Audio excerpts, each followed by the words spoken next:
90.3 WBCL. They're busting up this old gang of ours. But that's very true. You're going to be retiring. Phil's going to be retiring here. We are going to miss you, buddy. Jim, Phil, and Larry thing. It's been lots of fun and very, very precious too. Well, as they say, all good things must come to an end, and that is true for WBCL's popular morning show trio. Well, whether you recognize him as Phil Gardner or Phil Reaser, the radio icon is stepping away from the mic. Yeah, it's a journey that's taken him all across the country, from shock jock to Christian host. For more than 25 years of his 6 decades in radio, he entertains so many of you every morning out in 21 country. You know that you are done with the race when you cross this. It's kind of like 3 brothers on the loose. Yes, Larry, your eyes. We are exactly who you hear on the radio. Yes, Jim. The actual answer, cross-reference the location of the nearest emergency room. The 3 of us have had a tremendous chemistry together. Phil Reaser's voice has resonated over airwaves for more than 60 years.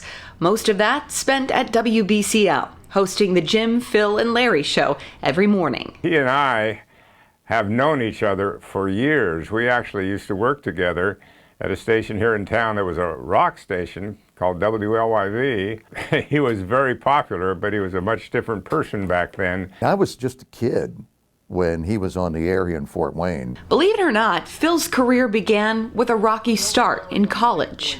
I had really enjoyed the antics of personality disc jockeys on top 40 stations back in the late 50s. And I thought, what an amazing way to make a living, you know, without actually getting a real job.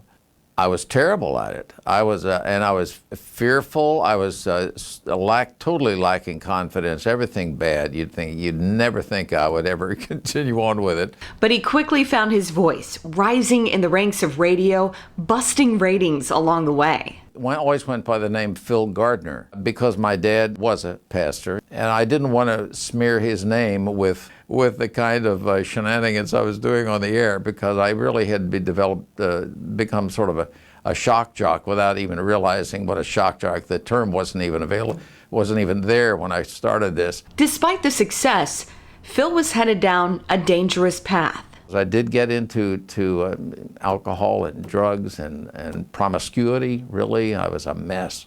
At his lowest point, he found and clung on to his faith. It would change his life and on-air persona. It's easy to be entertaining and funny when you can talk smut and talk trash or be suggestive or whatever. But when you're called to live a holy life and to be a blessing and not a curse, it's a whole different ballgame. At 49, he met his wife and started a family before accepting what would be a final job offer from a former fan. Scott Suliff, our program director, he had grown up listening to me when I was a shock jock and on WLYV here in Fort Wayne. So he knew I had become a Christian. How did I stay for 25 years?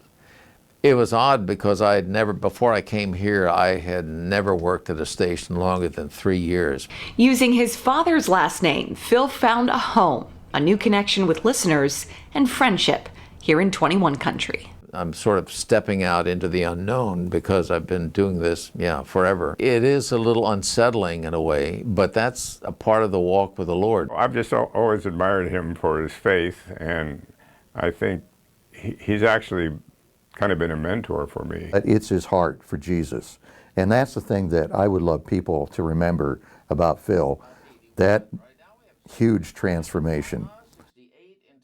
Well, during Phil's career, he worked at nearly 30 stations. Can you imagine? 30 stations. His last day on the air is Friday, and after radio, he says he plans to begin public speaking and some mentorship work too. You can find his contact information, farewell messages from Jim Barron and Larry Bauer, and other web exclusives on our website, WPTA21.com.